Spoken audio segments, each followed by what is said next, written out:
हाँ last term का जितना बात हम लोग पढ़े थे सब लोग, चलो एक बार हल्का सा पूरा चीज रिवाइज कर लिया जाए। क्या क्या रिवाइज करना है हमारे स्टूडेंटों को। पहली बात एसएचएम क्या है, तो मैंने एसएचएम सिंपल हार्मोनिक मोशन को कहा था कि पहला पॉइंट वो मोशन पीरियोडिक होना चाहिए, दूसरा वह ऑसिलेटरी होना चाहिए, तीसरा जब ऑसिलेशन कर रहा है तो हमेशा एक फोर्स काम करेगा जिसको रिस्टोरिंग फोर्स नाम देते हैं, और वो हमेशा टुवर्ड द इक्विलिब्रियम होगा। और वह फोर्स जो सबसे मेन कंडीशन है, वह force proportional to minus X हो तो वह एसएचएम होगा।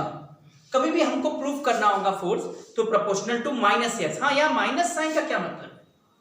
माइनस साइन का मतलब कि फोर्स और एक्स अपोजिट है। मैग्नीट्यूड में बोले तो यह प्रोपोर्शनल टू एक्स होगा, लेकिन फोर्स का डायरेक्शन माइनस एक्स बोला जाएगा, यह प्रोपोर्शनल टू माइनस एक्स।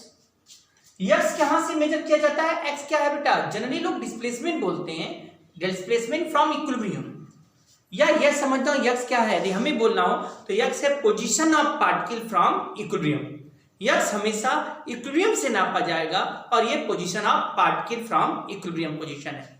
कुछ समझ में आया सब लोगों को यहां तक? ठीक है, तो यह प्रोपोर्शनल टू माइनस एक्स हो गया। इसीलिए कहा गया ना, क्योंकि एफ का डायरेक्शन हमेशा टुवर्ड द इक्विलिब्रियम होगा, फोर्स टुवर्ड द इक्विलिब्रियम होगा, और पोजीशन इक्विलिब्रियम से नापोगे तो इक्विलिब्रियम से नापोगे तो ये होगा एक्स।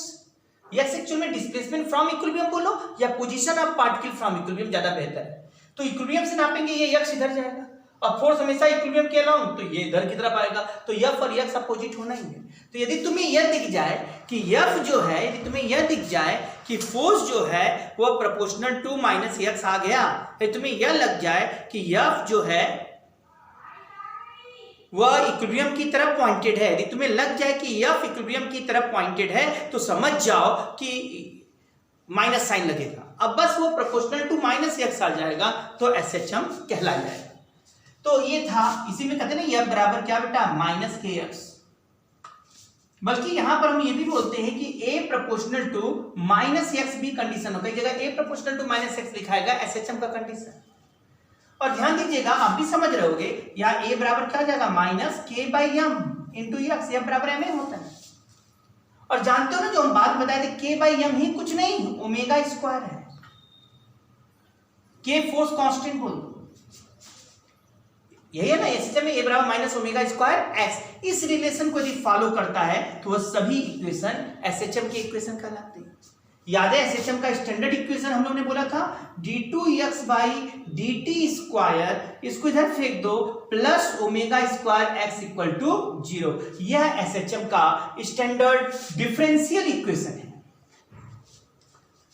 ठीक है, तो अब हमको जहां भी एसएचएम प्रूफ करना होगा वहां एक्सेलेरेशन निकालेंगे और acceleration proportional to minus X आना चाहिए। माइनस साइन ये बता रहा है ए और एक्स का डायरेक्शन अपोजिट होगा। ए हमेशा एसएचएम कर रहा है तो एक्सेलेरेशन का डायरेक्शन हमेशा टुवर्ड द इक्विलिब्रियम होगा, और एक्स हमेशा कहां से नापेंगे? इक्विलिब्रियम से पॉइंट का पोजीशन, पार्टिकल का पोजीशन, इक्विलिब्रियम से पोजीशन पार्टिकल का। तो ऑटोमेटिक है कि यदि एक्सेलेरेशन टुवर्ड द इक्विलिब्रियम होगा तो माइनस साइन अपने आप आएगा। ठीक, ये डिटरमाइन मैंने कहा था, इसको जो जो सेटिस्फाई करेगा वह सब एसएचएम का इक्वेशन होगा। इसको सेटिस्फाई करने वाले इक्वेशन कौन कौन है? तो पहला बात तो हमने बोला था, याद है, एक्स बराबर A sine omega T plus five. चाहे sine omega T plus five लिखो और चाहे A cos omega T plus five लिखो, दोनों ही इस इक्वेशन को सेटिस्फाई कर लेंगे। ध्यान देना, टेन, सेक, कॉसेक, कॉट वो सब फॉलो नहीं करेगा। इसके अलावा एक और दिखा दिया था हमने, एक्स बराबर A E power I omega T. याद है, I equal to root minus one, ये भी एसएचएम का इक्वेशन कहा जा सकता है। इसके अलावा जो इस इक्वेशन को सेटिस्फाई करे, मतलब दो बार टाइम के रिस्पेक्ट में हम डिफरेंशिएट करें और दो बार डिफरेंशिएट करने पर प्रोपोर्शनल टू माइनस एक्स आ जाए तो समझ जाना कि वह एसएचएम का इक्वेशन है। और वो मैंने कई में तुम लोग को प्रूफ करा दिया। हाँ, तो एसएचएम का यह बात बताया गया था, याद है ना, हमने तुम लोग को बोला था भी एक बात और कि यदि सर्कुलर पाथ में कोई कांस्टेंट स्पीड से पार्टिकल मोशन करे तो उसका मोशन तो पीरियोडिक है पार्टिकल का, वो एसएचएम नहीं है। लेकिन यदि पार्टिकल द्वारा किसी डायमीटर पर परपेंडिकुलर डाला जाए तो जो परपेंडिकुलर का फुट है वो देखो स्ट्रेट लाइन में जा रहा है, ऊपर नीचे। हाँ, एसएचएम के लिए ये भी जरूरी है कि straight line motion. Straight line में वो मोशन करे। तो ये एसएचएम का रिलेशन हुआ। क्या हमारे स्टूडेंट यहाँ तक पहले समझ गए हैं? आवाज नहीं आ रही है आप लोगों की? समझ में आ रही है ना? अच्छा, उसी में घर बैठे बैठे भी तो आवाज दे सकते हो क्या? चलो आ जाओ। याद है सब लोग, एसएचएम का जो स्टैंडर्ड डिस्प्लेसमेंट का इक्वेशन होता है वह x बराबर a sine omega t plus 5 होता है। यह डिस्प्लेसमेंट का स्टैंडर्ड इक्वेशन है। मैंने बोला था साइन भी लिख सकते हो और कॉस भी लिख सकते हो एसएचएम का। जो आगे लिखा था उसको एम्पलीट्यूड कहते हैं। एम्पलीट्यूड माने समझ रहे हो ना? इक्विलिब्रियम से जो मैक्सिमम डिस्प्लेसमेंट होगा, जहां जाकर वेलोसिटी जीरो हो जाए उसके बाद आगे ना जाए, इक्विलिब्रियम से जो मैक्सिमम डिस्प्लेसमेंट होता है उसी को एम्पलीट्यूड कहते हैं। ठीक है? Maximum displacement from equilibrium is called the amplitude. अब ये देखो, ये एम्पलीट्यूड हो गया। ये वाला जो अंदर टर्म है ओमेगा टी प्लस 5, इसको फेज कहते हैं। क्या कहते हैं बेटा? फेज। बल्कि यहां मैं फाइ नॉट लिखवा दिया था, omega T plus phi naught equal to phase. Phi naught को हम क्या कहते हैं बेटा? इनिशियल फेज या इपोक। इनिशियल फेज या इपोक।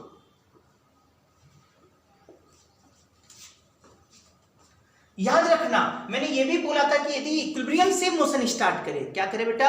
इक्विलिब्रियम से मोशन स्टार्ट करे तो फाइ नॉट क्या हो जाता है? जीरो। तो उस समय x बराबर a साइन ओमेगा टी, और सही भी है। यहां पर t बराबर जीरो कर दो, इक्विलिब्रियम से स्टार्ट कर रहा है तो साइन जीरो जीरो हो जाएगा, x बराबर a आ जाएगा। लेकिन यदि कोई कह दे तुमसे यहां पर फाइ जीरो हो गया, phi naught, epoch zero, initial phase zero. लेकिन कोई कह दे एक्सट्रीम एंड से मोशन स्टार्ट कर रहा है, कहां से? एक्सट्रीम एंड से मोशन स्टार्ट कर रहा है, मतलब फाइ नॉट पाई बाई 2 कर दो। और उस समय x बराबर a, यहां पाई बाई 2 करोगे ना, 90 प्लस थीटा कॉस थीटा हो जाता है। तो x बराबर a कॉस ओमेगा टी। और तुम ध्यान भी दो ना, यहां t जीरो करोगे तो कॉस जीरो 1 हो जाएगा, x बराबर a आ जाएगा। मतलब t बराबर जीरो पर पार्टिकल कहां पर है? x बराबर a पर है।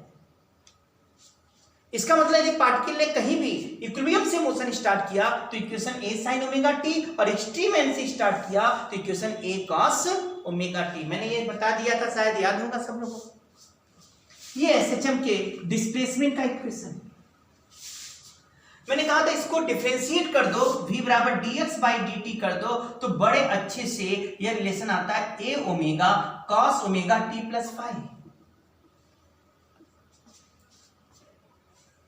ए omega cos omega T plus phi not आ गया। यहां जरा ध्यान देंगे सब लोग अच्छे से। यहां देखो, यहां साइन का टर्म, यहां कॉस, इनके बीच का जो यही फेज देता है बेटा, ये फेज। कहेंगे डिस्प्लेसमेंट का जो फेज है और यहां वेलोसिटी का फेज, यहां कॉस को साइन बनाएंगे तो प्लस पाई बाई 2 लिखना पड़ेगा। कह सकते हैं यहां वेलोसिटी फेज में डिस्प्लेसमेंट से 90 डिग्री लीड कर रहा है। कौन लीड कर रहा है? वेलोसिटी। कितना अंतर है? 90 डिग्री। इनके बीच का फेज डिफरेंस 90 डिग्री। और कौन लीड कर रहा है? वेलोसिटी लीड कर रहा है। क्यों? क्योंकि यहां साइन जब लिखेंगे तो प्लस पाई बाई 2 करना पड़ेगा। समझ में आया है? बल्कि तुम लोग को ये भी बोले थे कि साइन ओमेगा टी प्लस 5 कोई थीटा मान लो और ये x बाई ए है, तो कॉस थीटा निकाले थे तो v बराबर omega under root A square minus X square आया। यदि कोई पूछे वेलोसिटी का फ्रीक्वेंसी क्या होगा, तो सर यहां भी t का कोएफिशिएंट ओमेगा ही है, तो जो डिस्प्लेसमेंट का फ्रीक्वेंसी होगा वही वेलोसिटी के भी ऑसिलेशन का फ्रीक्वेंसी। वेलोसिटी भी तो ऑसिलेट कर रहा है, ऑसिलेट माने उसका वैल्यू भी पीरियोडिकली वेरी कर रहा है। तो इसका भी जो फ्रीक्वेंसी होगा, वेलोसिटी के ऑसिलेशन का फ्रीक्वेंसी देखा जाए तो वो भी वही होगा जो डिस्प्लेसमेंट का है। और v बराबर omega under root A square minus x का जो बता रहा है कि जब इक्विलिब्रियम में होगा, इक्विलिब्रियम माने x0, x0 means equilibrium. Equilibrium में वेलोसिटी मैक्सिमम होगा और यह मैक्सिमम वेलोसिटी a ओमेगा, जबकि एक्सट्रीम एंड पर x बराबर a, वहां पर v मिनिमम होगा और वो 0 हो जाएगा। तो सबको पता ही है। इसी तरह जब a को डिफरेंशिएट करोगे dv बाई dt करोगे बेटा, सुन रहे हो? a बराबर dv बाई dt करोगे तो a omega square sorry minus sine omega t plus 5 आ जाएगा। यहां भी देखा जाए तो यहां भी टी का कोएफिशिएंट ओमेगा, यहां भी टी का कोएफिशिएंट ओमेगा, कह सकते हो एसिलेशन भी ऑसिलेट कर रहा है और उसका भी वही फ्रीक्वेंसी, मतलब डिस्प्लेसमेंट का, वेलोसिटी का और एसिलेशन के ऑसिलेशन की फ्रीक्वेंसी सेम रहेगी।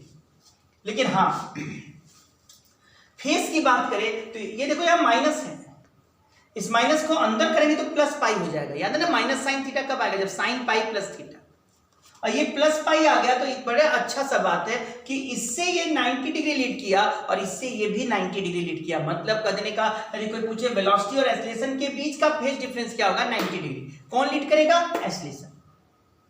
तो यदि कोई ये पूछे कि डिस्प्लेसमेंट और एसिलेशन के बीच का फेज डिफरेंस कितने का होगा, 180 डिग्री, ये 180 डिग्री लीड करेगा।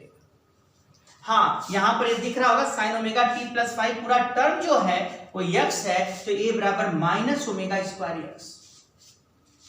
इस केस में जहां यक्स मैक्सिमम है वहां एसिलेशन मैक्सिमम है, तो यहां x बराबर a पर एसिलेशन क्या होगा, मैक्सिमम होगा। मतलब एम्पलीट्यूड जब होगा एक्सट्रीम एंड पर, एक्सट्रीम से मतलब सबसे अंत बिंदु, और वहां पर जो एसिलेशन का वैल्यू आएगा वो माइनस ओमेगा स्क्वायर इंटू, ध्यान दीजिएगा कंफ्यूज मत होइएगा, यहां a से हम दोनों दिखा दिए, एसिलेशन है ना, maximum acceleration a max acceleration, omega square हम कैपिटल A से एम्पलीट्यूड दिखा दिए, और x बराबर 0 जब होगा इक्विलिब्रियम, तो वहां एसिलेशन जो होगा मिनिमम हो जाएगा और वो 0 हो जाएगा।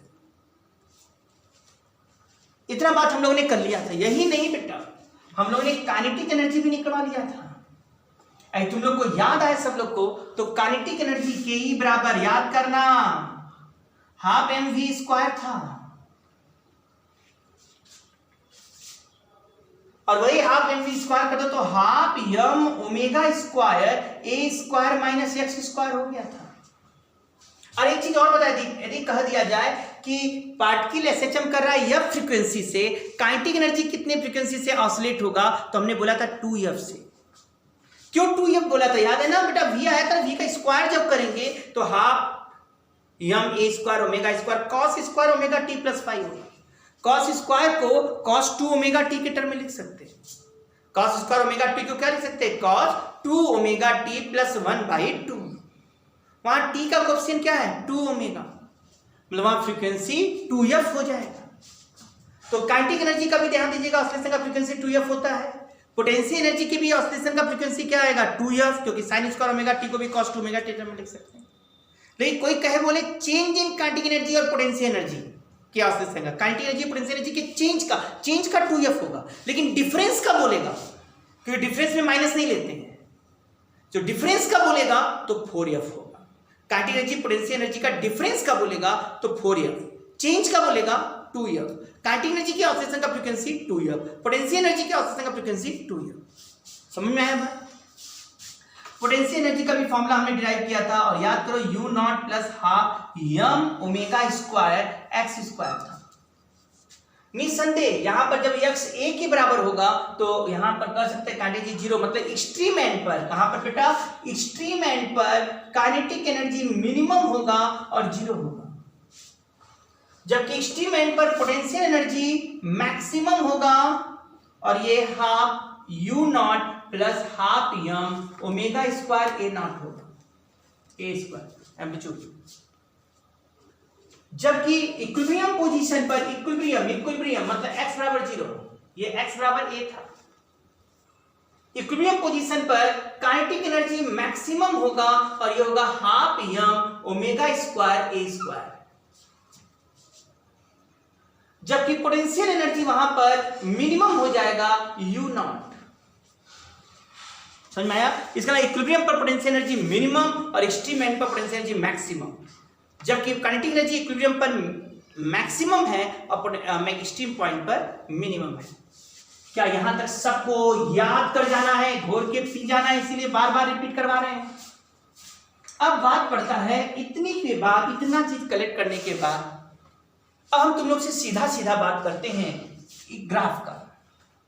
तुमसे हम बोले कि यक्स और टी का ग्राफ कैसा होगा, तो यक्स और टी का ग्राफ खींचना होगा तो तुम्हें देखना होगा पार्टिकल ने मोशन कहां से स्टार्ट किया। यदि इक्विलिब्रियम से स्टार्ट किया बेटा तो यक्स और टी, तो यक्स बराबर a sin ओमेगा टी होगा, और उस समय t बराबर 0 पर यक्स 0 होगा, ये ऐसे ग्राफ जाएगा। और एक्सट्रीम से मोशन स्टार्ट किया होगा तो x बराबर क्या होगा a cos ओमेगा t। समझ रहे हो, एक्सट्रीम से मोशन स्टार्ट किया होगा तो a cos ओमेगा t होगा। और उस समय यदि हम बात करें तो cos मतलब x t है, इनिशियली एक्सट्रीम एंड से है तो ऐसे ग्राफ जाएगा। ये x और t का ग्राफ है। समझ में आ रहा है? vt का ग्राफ, vt का ग्राफ इससे क्या होगा 90 डिग्री फेस में करता है। यदि xt ये है तो इसके करस्पॉन्डिंग vt की बात करोगे तो x के करस्पॉन्डिंग vt का ग्राफ ऐसे जाएगा, इसके करस्पॉन्डिंग, क्योंकि इक्विलिब्रियम पर मैक्सिमम वेलोसिटी होगा। जबकि इसके करस्पॉन्डिंग vt का बात करोगे, इसके करस्पॉन्डिंग vt का बात करोगे, समझ रहे हो सब लोग ना? हाँ, इसके करस्पॉन्डिंग बात करोगे vt का तो हमें लगता है ये ऐसे जाने वाला है। आ रहा है समझ में? इसी तरह अब हम और आगे बढ़ने की कोशिश कर रहे हैं। ये vt का ग्राफ है बेटा, v और t का। यही बात एक्सेलेरेशन के लिए कर सकते हो। यदि xt ग्राफ ऐसा है तो a प्रोपोर्शनल टू -x होता है। तो जब x पॉजिटिव होगा तो a का वैल्यू निगेटिव होगा, और जब x निगेटिव है तो a का वैल्यू पॉजिटिव होगा। तो उस समय यदि हम ये vt ग्राफ था बेटा, यदि at ग्राफ खींचना हो और इक्विलिब्रियम से स्टार्ट कर रहा हो तो आप भी समझ रहे होंगे at ग्राफ ऐसे जाएगा, और जब x निगेटिव हो गया तो ये क्या हो जाएगा, ऐसे जाएगा। इस केस में क्या हो जाएगा, इस केस में यदि एटी ग्राफ खींचना होगा तो हम हंसते हंसते कहेंगे भाई कोई दिक्कत नहीं, ये पॉजिटिव है जब तो इधर निगेटिव कर दो, ऐसे जाएगा।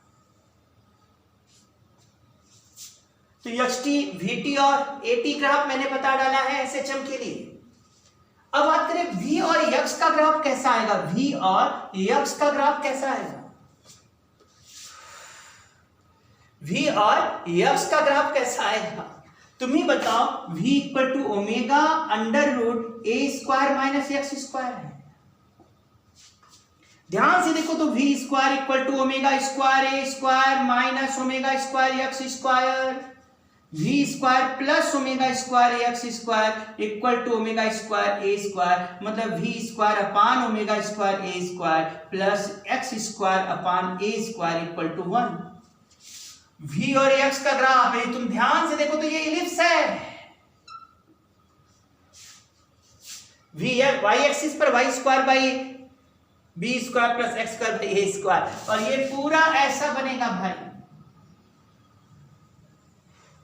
इलिप्स। मैक्सिमम वेलोसिटी जो यहां दिया जाएगा वो a ओमेगा होगा, और ये कहीं ग्राफ बना दिया अपना, यहां दिया है तो समझना a ओमेगा, और यहां दिया होगा वैल्यू तो a होगा, और जानो डिवाइड कर दो यहां वाले वैल्यू को तो ओमेगा निकल कर आ जाएगा, ओमेगा से टाइम पीरियड निकल आएगा। सब क्वेश्चन बनता है। तो vx का भी ग्राफ आप लोगों को समझ में आ गया, यहाँ a ओमेगा और यहाँ a होगा, याद रखिएगा, इस पर क्वेश्चन होगा, इनको डिवाइड कर दो ये वैल्यू इस वैल्यू को तो हमें ओमेगा निकल कर आ जाएगा। अब हम बात करते हैं ax का ग्राफ कैसा होगा, एक्सेलेरेशन और x का ग्राफ कैसा होगा। तो याद करो a equal to minus omega square x होता है। तो a और x का ग्राफ कहीं भी खींचना होगा, क्वेश्चन भी आएगा a और x का ग्राफ खींचना होगा तो ऐसे जाएगा, नेगेटिव स्लोप। और ध्यान दीजिएगा ये जो एंगल होगा थीटा, ये टेन थीटा a और x में straight line passing through the origin, और ये टेन थीटा ओमेगा स्क्वायर के बराबर आएगा। ग्राफ बना के कहीं टाइम पीरियड पूछता है तो इसका जो टेन थीटा आएगा वो ओमेगा स्क्वायर, ओमेगा मिल गया तो टाइम पीरियड निकाल लोगे यहां से। आया समझ में? बस अभी यहीं तक।